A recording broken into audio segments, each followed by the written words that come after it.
A great feature is the Categorize question tool, where you could add your categories. So you could have biotic and abiotic, and then you can add your items. And notice I'm using an emoji here because you do have the ability to use those emojis and insert emojis into this space.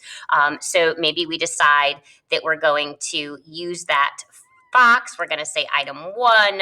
We're going to identify a fox and then go and build the rest of our items. And I've just put 4 in there. You would want to type your question. It could be something as simple as sort the items into their biotic or abiotic classification. Then you create your key by simply taking the item, taking the arrows, dragging them over to where they belong. And you have the option to allow partial credit.